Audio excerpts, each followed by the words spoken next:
Following on right principles and methods come true actions.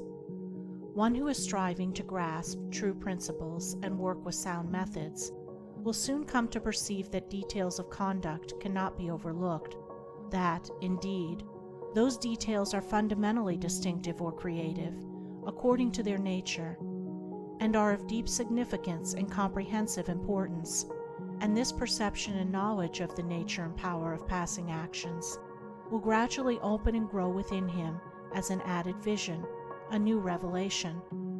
As he acquires this insight, his progress will be more rapid, his pathway in life more sure, his days more serene and peaceful. In all things, he will go the true and direct way, unswayed and untroubled by the external forces that play around and about him. Not that he will be indifferent to the welfare and happiness of those about him, that is quite another thing, but he will be indifferent to their opinions, to their ignorance, to their ungoverned passions. By true actions, indeed, is man acting rightly towards others, and the right doer knows that his actions, in accordance with truth, are but for the happiness of those about him, and he will do them even though an occasion may arise when someone near to him may advise or implore him to do otherwise. True actions may easily be distinguished from false by all who wish so to distinguish, in order that they may avoid false action and adopt true.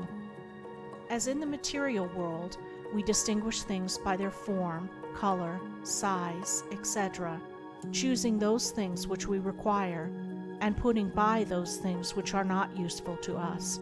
So in the spiritual world of deeds, we can distinguish between those that are bad and those that are good by their nature, their aim, and their effect, and can choose and adopt those that are good and ignore those that are bad. In all forms of progress, avoidance of the bad always precedes acceptance and knowledge of the good. Just as a child at school learns to do its lessons right by having repeatedly pointed out to it how it has done them wrong, if one does not know what is wrong and how to avoid it, how can he know what is right and how to practice it? Bad or untrue, actions are those that spring from a consideration of one's own happiness only, and ignore the happiness of others, that arise in violent disturbances of the mind and unlawful desires, or that call for concealment in order to avoid undesirable complications. Good or true actions are those that spring from a consideration for others, that may arise in calm reason and harmonious thought framed on moral principles, or that will not involve the doer in shameful consequences if brought into the full light of day.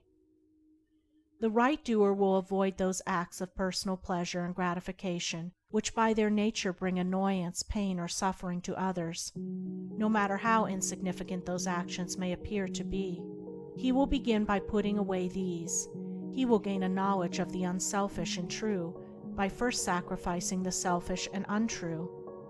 He will learn not to speak or act in anger, or envy, or resentment, but will study how to control his mind, and will restore it to calmness before acting, and most important of all, he will avoid, as he would the drinking of deadly poison, those acts of trickery, deceit, double-dealing, in order to gain some personal profit of advantage, and which lead, sooner or later, to exposure and shame for the doer of them.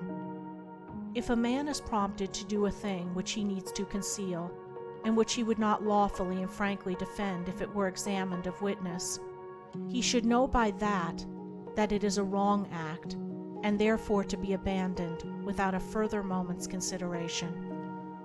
The carrying out of this principle of honesty and sincerity of action, too, will further lead him into such a path of thoughtfulness and right doing as will enable him to avoid doing those things which would involve him in the deceptive practices of other people.